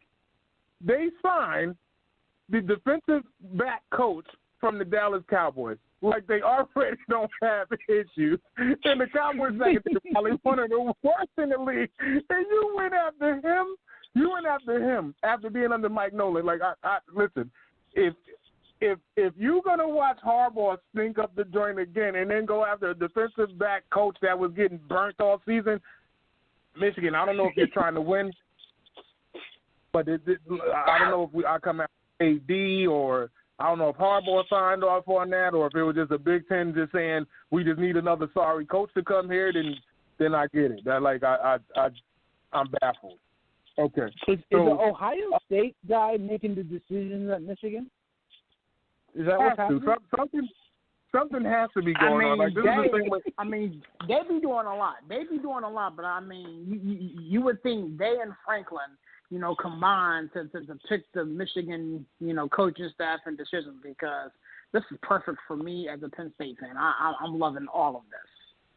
I mean, if Houston is sniffing glue, I mean, in Michigan, it's I guess it's like Billy Madison, where the teachers got the glue over our eyes and just going completely crazy. No, I got you back. I got it. If Houston, listen, I got you. If Houston is on glue, then Michigan is on the Frank Lucas Blue Magic. Got it? Get it? The big blue magic. Exactly. It's Blue Magic. I guarantee it. It's a brand name. I guarantee it. It's like Pepsi. Boy. It's like Pepsi. Look, okay, so I'm glad that I got Dave here, because I'm going to do this with him here. And Sirius just brought it up, right? MVP talk. Now, I get it. Everybody's favoring Rodgers, which I don't. It bothers me because he's in my division. I'm tired of the dude, but he's nasty, so I can't really put it against him because he's nasty, right? Then you got Mahomes, who's a given. That's going to be in this discussion. I was talking about Josh Allen, and I was getting, the snickering, like, I don't know, like maybe. This dude just got these guys to the AFC Championship, and if Mahomes is out with this concussion, I want to see how you guys feel about this. If Mahomes is not playing, which I really think he will, because they're saying that he's passing the test, but they still have to follow protocol, I'm going to say this here and now, Sports City. Buffalo's going to win in Arrowhead. I'm saying that today. January 20th, 2021, even if Mahomes plays, Buffalo is going to the bowl, even if he plays. Josh Allen, even if they got a great all-around team. Buffalo's good. I am cooking right now. I'm using paprika and Sazon. I am cooking right now. Were you asking about the MVP, or you asking who's going to win on Sunday? Oh, yeah, I'm asking for the MVP. No, I think I don't want y'all to pick. Y'all don't have to pick that game. No. Y'all don't have to pick that game. I'm going to save that for Sunday. I'll say that. I'm saying that now. I'm putting it in. Buffalo to the Super Bowl. But with that being said, this is why I'm favoring Josh Allen for the MVP, because this is the lone team that I feel that can threaten the Chiefs. I really feel like if the Chiefs win this game, there's nothing going to stop them in the Super Bowl. What, Tom Brady's going to slow this team down? Like, really? Like, you really think Brady's going to knock off Rodgers and Lambeau and go there and win a Super Bowl in Tampa? Like, they're already trying to set that telling story together for Tom Brady. I already feel it. Like, I feel it. Like, something awkward. And then if Rodgers falls asleep at the wheel in Lambeau in front of Brady, then what? Then you're going to give him the MVP? Like, come on. So I'm cooking right now. Paprika and Sazon. Barry, set it off. The round 2 MVP talk. It's Aaron Rodgers. I'm not backing down from that statement. I mean, Josh Allen is having a great year. I agree with DH. We said it on this show. Buffalo is a good team. That is a good football team. They will give the Chiefs fits. Even with Mahomes there, that's a good football team. But Aaron Rodgers, man, I mean, the guy makes it look so easy. You kind of underappreciate how good he is. And, like, I mean, it's just, he's the MVP. I'm sorry. He just put up one of the all-time great seasons ever. I mean, I don't want it to be a no decision kind of thing ever. And I'm not the biggest Rodgers fan, even though I just love kind of what he does. It's a lock this year, I think. But it's like, listen,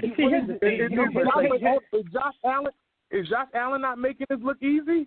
Every time he say hike, you don't know what's going to happen. He's going to throw a bomb? And he's throwing a bomb almost every play. Like, they can't cover Stephon Diggs because he's confident in the quarterback, and he could scramble and pick up 17 yards. He's not the quarterback that's going to pick up, 7. Like, he's really making that linebacker work to cover or spy him.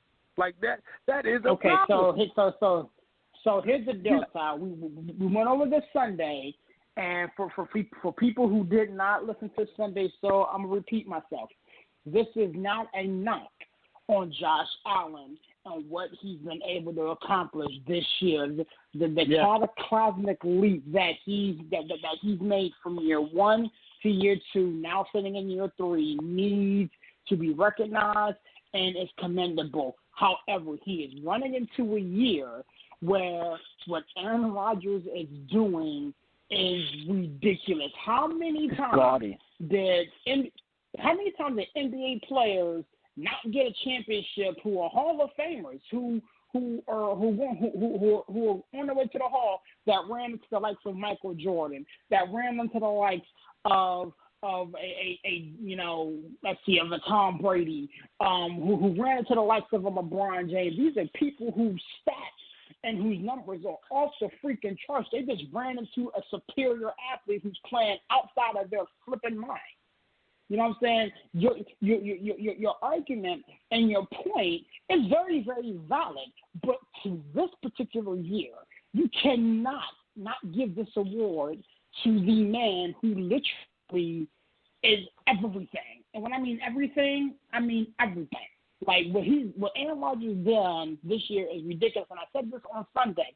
He took them drafting Jordan Love personally, using the Jordan face and everything. He took that personally and went out there and was like, yo, y'all going to try to run me out of town? Here's the MVP season. Here's the NFC Championship. Oh, and by the way, I'm going to the Super Bowl on top of that. Now, whether they win or not, we can have that conversation, next week. But they're not losing to Tampa Bay, and Aaron Rodgers is your MVP, and it's not even close. I mean, Josh Allen has 37 touchdowns and 10 interceptions. That's an MVP caliber year, and 4,500 yards in the season. The MVP caliber year. Aaron Rodgers got 48 touchdowns and 5 interceptions. Even if the Bucs beat the Packers, by the way, I still think Rodgers deserves MVP. Yes, 48 touchdowns and 5 interceptions. Next topic. I'm not going to argue this anymore. I'm not going to ask. This is the same. Hold on. This is the same Rodgers that had a season where he had 2 picks in the season. Like, we've seen this before. This story that we've seen this before. I believe it. I'm an NFC no guy. I've seen it happen before. I've seen it happen before. And he fell apart. He fell apart. Wait. Hold on. And you said 37-10. He was in his 3rd season and just knocked off Baltimore. A good defense, by the way.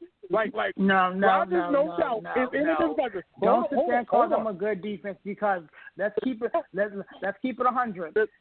Josh Allen and Stephon Diggs. Stephon Diggs will still be running routes right now if the game wasn't over. That defense was not up to par. They dominated the line of scrimmage. Go back and look it up on all 22. Stephon Diggs, they didn't have a person within 10 yards of him. Okay, that's a game, right? That's one game. Wait, hold on. That's one game. Wait, hold on. That's one game. They shut Henry down for 40 yards. And you're telling me they're not a good defense? They held King Henry down to 40-some yards. Who else is under 50 this year? That's not a good defense? So here's the thing. So when you go all out to stop the run, and you have a quarterback who can't read defenses well, and Ryan Tannehill, then bravo. Nice job. They came out and ran the ball one time. Everybody in the stadium knew what they were going to do. The Buffalo Bills don't have a decent running game. That's not what they do. They came out and was like, you know what? We're going to throw the ball. We're going to spread you guys out. We're going to make you cover us. And they failed to do it. They didn't generate any pressure. Josh Allen is probably still using the same uniform and something that he used on last week, because it's not even dirty. They didn't even touch it. You know what I'm saying? Like, come on now, man. I'm a borrow a Jordan. I'm a borrow a Barry thing. Next caller. I mean, get off my phone with that nonsense. Okay, fair enough. We'll get past it, but I'm gonna tell you this, Steve. I'm saying it now. I'm giving my pick right now, and I will repeat it again on the Brunch Sunday. Kansas City falls to Buffalo in the AFC Championship. This is, let alone if Mahomes is out, then I really don't think Henny has it in the tank to knock Buffalo off. If Henny gets it done, Chad Henny, I'll apologize publicly. like I gotta apologize publicly. I just don't believe in you. Like you're a journeyman because I just think a lot of organizations don't believe in you, and you are a backup. Like, but exclusive. Right. If he didn't pick up that third. Yeah, and there we go. Oh, that blue magic. That blue magic, I'm telling you. But if he didn't pick up that 3rd and 14 on the run, like Kansas City was in trouble, I feel like Baker could have made that a game. Like Baker could have made that a game if Henny didn't pick up a 3rd and 14 and Cleveland didn't get to Chad Henny on a scramble. Like, unreal. I mean, if we're going to live in ifs and buts, if Patrick Mahomes didn't get hurt, it's just an issue. I mean, you know, if we're going to live in ifs and buts, like Chad Henny made a play. He made a play, and actually he didn't even take the first down. The play was made on 4th down. But I digress. Listen. If you want to pick Buffalo, that's fine. I think it's maybe because, you know what I'm saying, you're close to the area and you get some time off work and you get to see some people happy or whatever. Your boss gives you some time, whatever case may be. But no. Come on now, player. No. No problem. I'm the one doing the bowl predictions. Nobody has to jump off this. I didn't ask nobody to pick. I'm doing it right now, Wednesday. I'm doing it Wednesday. I still got like 4 more days to switch it or nothing, but I'm not. I'm both predicting no, it. You ain't switching Josh nothing. Allen. How are you going to switch it? I got 4 days. You're booking it, and then you're going to lock it. No, I won't. No, I said it could. Listen, believe me. See, look how they come for me, yo. Look how they come for me. What kind of Vegas you go to? I'll be happy. You go to Reno instead of Vegas. You go to Reno. But this is horrible. I said it. I'll be so happy to stay with. Listen, I'm just saying like this, and we can get to the next topic though. I'm gonna say it's I like switch this. it up. Okay. No, I'm not. No, I'm not. But if Green Bay loses and Buffalo wins, I want to see how this goes down. Period. He's 13-3. Green Bay's 13-3. That's all I gotta say. One of them going to the Super Bowl, one of them ain't, and it won't be no green colors in the Super Bowl other than the grass or the turf down there in Raymond James Stadium. That's it. I don't think it'll be green, yellow, and white. I think it'll be a red or red colors on both sides of the ball. Period. And Buffalo, the only team in that game that wouldn't have won a Super Bowl before, too. I would hope they win. Right. There you go. I knew it. See, love always wins. I'm telling you, this is where the good comes in. I could get to him, too. Craziness, man. Just give me some power, y'all. Just give me some. Man, who is this guy? Who is this guy? I just worked on Barry. I done did it, man. I'm telling you, man. I'm good, man. I'm telling you, I'm good. That boy good. You worked on me for what? What are you talking about? Super villain. What are you talking about? He's just talking to himself. Okay. Talk, you know how TP go, man. You know how he do. So look, all of y'all fixate on one point. All of y'all sitting on the phone smiling like it's first grade picture day. Toothless. Okay, so, Barry, you been have at it at the grill. Give me a topic that you like to throw on the grill. No, you know what? You don't talk enough baseball. I just wanted to talk. George Springer got a 6-year deal from the Blue Jays. I don't know if anybody even cares, but the Mets struck out again. They were in on Brantley. They looked like the front runners, and then the Blue Jays overpaid and got Springer on a 6-year deal. I know not a lot of people care, but you know, since TV wanted to talk about how the Twins took our hand-me-downs and got Jay Happ, I figured I go with the Springer deal. But he's talking about me and we in the Bronx, right? Dave and Aaron, I'm glad that you are. Wait, hold on. Dave and Aaron, I am glad that you are here because actually you hear him saying the Mets slipped up again, right? I want you to know that he has a small affinity to wearing the blue, orange, and white. And you hear him talking Mets. This is the second time out here he's screaming Mets. And I can let you know the paraphernalia, but I won't. I won't do it. I'll let everything rock. You know what I'm saying? Wait, hold on. Don't get all rowdy now. Don't get all rowdy now. Hold on. Don't get all rowdy now. You know what I'm saying? So if you want to do this, we can. Listen, my man, like they said, if you want to do this, subliminally like Jay-Z and Nas, like, you know who, you know where, when you know who. Nah, put it out there. You the poor man. Son's got a mess. He's got a mess bat in the backyard, but he's got Yankee stuff all in the house. He's a Yankee fan. He loves that Yankee talk. That's all we do around here. What are you talking about? Shout out to my grandfather, rest in peace. He was a Met fan. My father's a Met fan. I love you, Dad. I hope you're listening. But I was brought up a Met, but I'm a Yankee fan. I'm a Yankee. This is Yankee fan. We know the Yankee fan. You know. Hold on. See, no, I didn't do all of that. See, I left everything alone. I'm just telling people where his lineage lies. Hold on, Sports City. See how you get roasted? You get bleach in your eye. You don't come at me subliminally. Talk that talk. Hold on, Sports City. Look, and I'm glad DH is here because they get to hear this too. Listen, he got a different kind of blue. I just want you to know it is not navy. It's royal. Okay? Just to let both of y'all know. That y'all think y'all all Pinstripe United, all three of y'all think y'all Pinstripe United? Well, guess what? He gave up the recipe. Just to let you know, he gave up the recipe. Okay, so yeah, you want to talk baseball, you can go ahead. Look, we can exactly. So if you want, we can talk Springer talk, and we can get that out the way. By the way, shout out to Springer, Connecticut cat, getting some good old Connecticut money up there in Canada. But if you want, we can throw that one around. Dave, your thoughts on Springer leaving your favorite Astros and going to your division rival, Toronto Blue Jays? I was wondering when someone was going to sign him. I felt like he stayed a free agent for kind of a long time, and took a little while to get him signed. But I hate to see that guy in my division because he's even killed us in our same league. So didn't really love to see that because I was hoping he'd go to the National League. What can you do?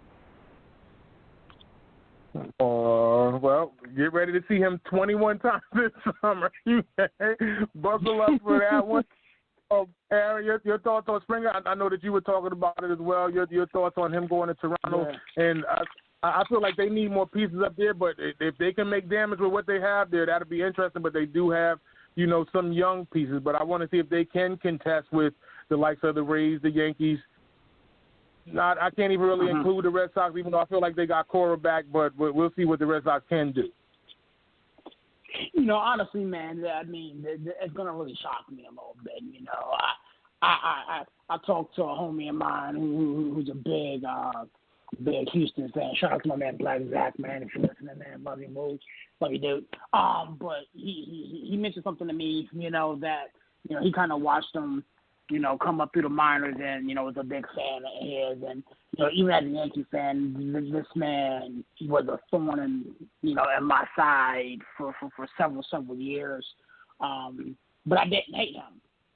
And the reason why I didn't hate him is because he was the only he was the only player that, manned up and, took apology for what took place. And he went out and, played a decent year last year. And, I wish him nothing but the best, success going forward. But it's going to be weird not seeing him in Houston, when spring training and, spring ball starts, reporting and this and that and the third, man. It's going to be crazy to see it. But shout out to him. And before I get off of, baseball talk, the Twins still suck. Listen, you can say what you want, but you got traders in your backyard, so you figure that out now. And you know what? You know who But we'll keep that between me and y'all for now. Word up. Listen, I'm sitting in my basement. I'm surrounded by my Yankees paraphernalia. I got Yankee Stadium, the old and new stadium. I got a signed Tino Martinez. I got Derek Jeter. You can say what all you want. We all know the truth. I mean, you just try to come at me because you think it's going to hurt me. It's not going to hurt me, okay? You can't hurt the villain. Look, I'm here to help. I'm here to help. You trying to rub my nose. And you bring my family into it? You got to bring my son into it? That's like Jay-Z trying to bring in that hood rap against Nas. That's what she's trying to do. No women, no children, like Scarface said. You think I killed kids? You think I killed kids? Listen. Come on, see, that's what I mean. He's not a hero, people. He's not a hero. He's the villain. He said no women, no kids. Wait, hold on. He said no women, no kids, right? But he told you where it all started. It started from big Mr. Jordan to Mr. Jordan to the villain Jordan. Like this is deep rooted. This ain't him. This is all a facade. Listen, y'all keep following Thanos if y'all want to. He gonna snap and y'all gonna be dust too. Believe me. Yeah, it can happen. It's so sad how you try to turn the tables. You know, it's really sad. But listen, Houston, nobody wants to stay in. They got no state. They don't want to stay there. But you know what? You know why? It's because the Blue Jays overpaid for this guy. 6 years, $150 million. He was supposed to get about 110. Like DA said, you know, the market wasn't. They were bidding against themselves because nobody was making an offer for this guy. They bid against themselves to get him. And this contract's going to take him into when he's going to turn 36, 37 years old. So I hope it pays off in the end. Listen, the Blue Jays they're trying to get their mojo back. They're trying to get back in it, but they're not coming for the Yankees' heads. I mean, we all we need is that one more arm. Then we get Sevy back. Everything's gonna be lovely, and then we'll see the Minnesota Twins in the playoffs, and we'll beat them down thoroughly, just like we always do about this time. I mean, that's what we do. We beat the Twins like so fucking bad in the playoffs. It's too much. I mean, when's the last time they won a playoff? That's okay. I won't. It's okay. Listen, I don't even want to talk about your Mets. Wait, hold on. I can talk about your Mets though, but you're a Mets fan. Like it's written in stone. I'm a Yankee fan. You know what? Maybe it was when Kirby Puckett played. Hold on. Kirby Puckett. They call it mask. They call it mask. They wear that mask. They put on that navy and they pinstripes and this, that, and the third. But I'm telling you, if I was to get Big LJ up here or the man that seen him through, you know what I'm saying? You know what I'm saying? I don't want to dig that far. I'm just letting y'all in on the back door. Like I'm letting y'all see what's behind the scenes. You know what I'm saying? Like I'm letting y'all know. Look, David Series could try to follow you to the water, but you know you can't make them drink neither. You know what I'm saying? So end of the day, he's royal blued out. Orange and blue Bo Jackson. That's what you can kill me with bullets? Listen, we got other topics. Everybody knows the truth. The truth will set you free. The truth will set you free. You need to tell yourself that. Look yourself Bible. In the words, listen. In the words of Michael Jackson, take a look at yourself and make a change. I'm not doing this with you. DH knows. He's got my back. Listen. I've never hidden the fact that my father was a Met fan. I grew up adopted in the Dallas Strawberry guy. That's not hidden. But I'm a Yankee fan. I've been a Yankee fan for over. I just turned 40, so I've been a Yankee fan for like 30 years. That's real talk. That's how it is. There's nothing wrong with that, TP. I mean, listen. It's you that stick with the bummy teams. You stick with the Twins. You stick with the Lions. You stick with the Hoyas. Shout out to UConn. You stick with the garbage teams, and you suck. Life is hard. What about the Knicks? The fact that I gotta give Tyus respect. I gotta give TP gets some serious respect for sticking with the Lions, man. What about the Knicks? Wait, hold on. What about the Knicks? Well, you're sitting there saying that the Knicks have been losing since you came out the womb. I'll take it. I'll take the respect for sticking with my Knicks. I'll take it. Yeah, I'll take that. Listen, Isaiah Thomas messed my team up, but I'm loyal. I'm loyal to my team. I'm not trying to do this. Look. I don't like fighting. Look. Look, ain't no fighting, ain't nobody Tyson. You know what I'm saying? At the end of the day, y'all can't really start trying to point fingers where your backyard dirty too. Let alone people's backyard got blue and orange. But I'll let that rest. I'm chilling. Right, you know what I'm saying? You see what? DH, you are invited to my house to the Super Bowl. TP, you are uninvited. You are not allowed to come to Ray's Boom Boom Room because this is unacceptable.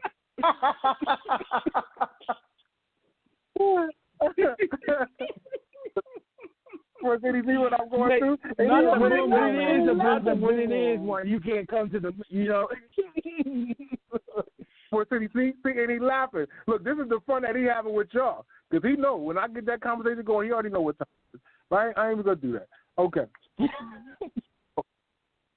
So, Sirius, is there a topic that you like to throw on the grill? Honestly, gentlemen, I really don't, man. I really don't, man. It's been a crazy couple of days, man. It's been a crazy couple of days sports wise, and I think we hit it all pretty good. So if somebody wants to talk about something, then we can do that. So we got everything pretty much covered, unless Barry, you have another thing to talk about. I do have another topic though that just quickly because I want to go back to college. Like I said, the situation with Kentucky losing again.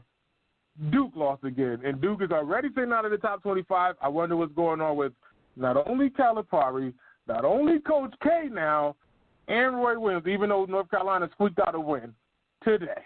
But they are all suffering. I don't know if it's the one and done, the people coming and leaving, but all three of these coaches are powerhouse teams or quote-unquote quotable powerhouse teams are figuring out losing ways instead of winning like we know them to have. But me, like an arch nemesis coach of me, I just do not like Coach K just because of like competitive nature. But just to see Duke lose, like it's like yay, but it's like the way that they're losing now, it's like what's going on now? They're losing games at Pittsburgh. They're losing at home convincingly. They're getting nail biters from like Boston College in Cameron Indoor. Like, do their fans really mean that much to their survival in the ACC? So, that was another one I wanted to throw out there quickly. Okay, so we'll wrap this one up unless you guys have. Go ahead. I mean, let me respond to that. The good move. Here's the thing, man. I think honestly, like the landscape of college sports, over the past couple years have been, I can't say completely, but the past year and a half or so has been dramatically altered by, this pandemic. I'm not going to sit here and say that due to fans not being in Cameron Indoor Stadium or, fans not being in the Dean Smith Center or whatever case may be has affected, has a massive impact on the game. But, when you got teams like, Kentucky and, North Carolina and Duke and, and they may not even make the tournament actually. You know what I'm saying? It's weird for college basketball in my opinion. They're disrespect to Gonzaga, who is playing outside of their mind right now. But when you got blue blood not making a tournament and not even playing well, I think it's just a bad look for college basketball. Who knows what the future holds. I really haven't been keeping up with the recruits coming in and who may or may not be coming up.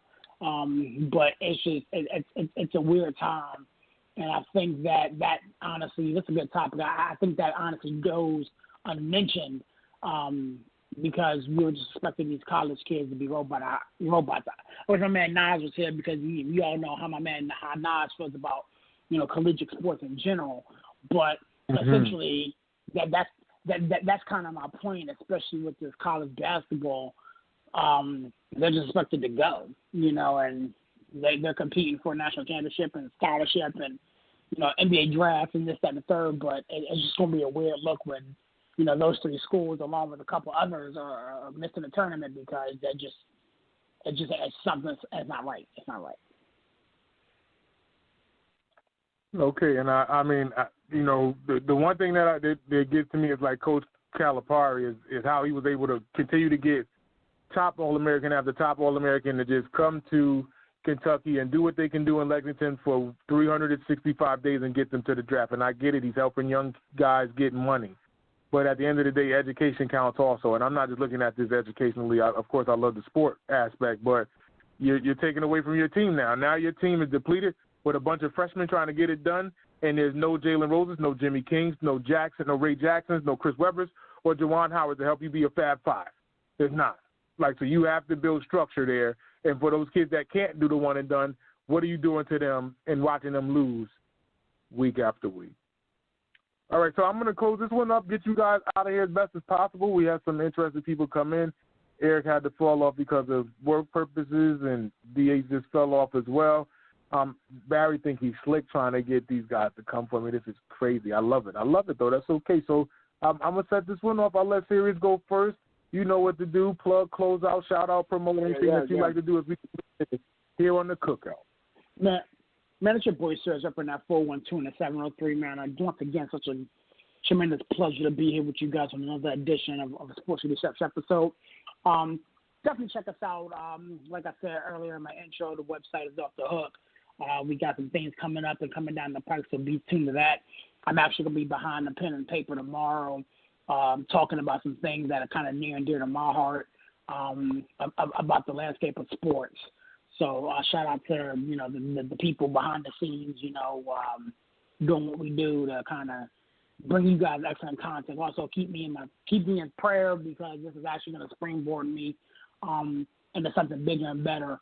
So I'm very, very proud of, the opportunity that I'm being awarded due to my love of sports, man. It's pretty dope, man. So definitely, man, it's been a pleasure, man. When I catch you guys on Sunday, for more content, man, check me out on Facebook, sportscitychefs.com, the website. The boy Sirius is gone, man.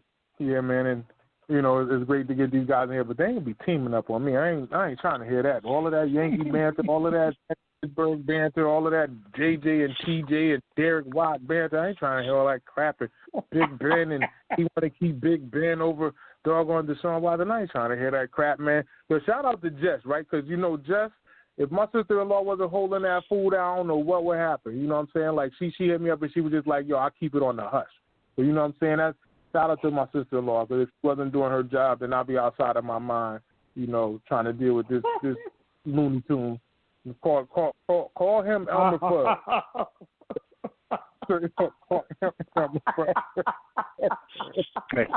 I can't. Shout out to my nephew Malik. Shout out to my nephew Malik, yo. All right. Barry, you already know what to do. Shut this thing down. The lid is about to close here at the Cookout.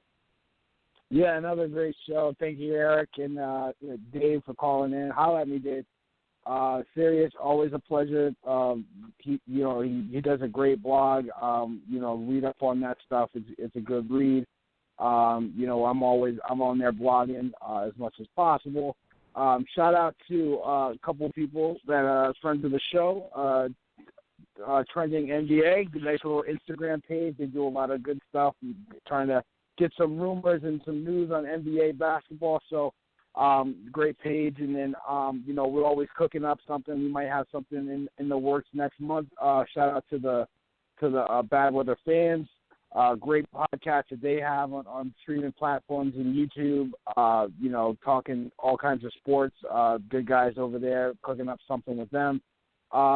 Like you said, check out the website, sportscitychefs.com. We loaded, we launched, we pop in there. Instagram page is popping, so give us a follow there. Follow us on Twitter. We're all over the place. Facebook. Sports City, we're doing big things this year. This is our year, man. The year of the villain and the hero. We're going to do it big. So on that note, thank you, TP. Yankees for life. Look, you hear the way he said the hero, like he was forced to say the hero, he like Gargamel. I'm telling you, got Azrael running around trying to take people out, man. Trip him up, man. Do something, man. This is what I got to deal with him and Sirius at the same time. About. Look, this is what I got to deal with, man. But you want to know how good I am? This is how good I am. Yo, both of these dudes are cheesing right now. Right now, like this is what I go through, yo. No, it's like WrestleMania 3. You rooted for Andre the No. Giant instead of Hulk Hogan. Like, you were the villain. You liked the bad guy. Never, man. Listen, don't forget, Sports City. Him and Dave, they're Knicks fans. Those are the dudes that used to beat up Michael Jordan. Everybody wears Jordan sneakers. His last name is Jordan. And he used to watch his cousin get beat up by Oak Tree and freaking Mason and them. Like, this is what he likes. He likes that, and everybody else liked red and black at that point in time. Everybody. He was serious a North Carolina fan. And that's probably why he's a North Carolina fan. Because he liked Jordan. Because he liked Jordan. Look, and you was up there watching your cousin get beat up. Xavier McDaniel, you even named your son after Xavier McDaniel beating up Michael Jordan. Michael Jordan dunked on him and was screaming in his face, and that's what you did. You went with the bad guy. This Sports City, I don't get it. I don't get it. I try so hard. Like you don't know. Sometimes it hurts me to tears. Like I really cry and hope that these guys turn into something better. But they want to stay on the other side of the coin. But I keep fighting. Why are you lying to the people like that? Why are you lying to people like that? I believe in both of them. Like Jay-Z. What are you talking about? Both of them. This is what I do, Sports City. I believe in both of them. You know what? Y'all can hold hands and say it like me. Listen. Y'all can hold hands and say it like me. TP, baby. Fantastic, okay? So I'm going to end it on that note. I think I'm missing a game or two that might take place. I'm not sure. I was wondering what was happening on Saturday. I don't know if there is, but if we are, stay tuned to a lot of the pages that we got. We'll probably try and get some of the answers up. But definitely for the championship game that's coming on Sunday, we will have our picks, predictions, things of that nature. We got a lot of things coming down the pipeline here in Sports City. I'm letting you guys in on this City Field guy. I mean, he likes the toilet bowl flushing, compared to the Boogie Down Bronx. I'm trying to help y'all, man. Listen, but y'all don't want to listen.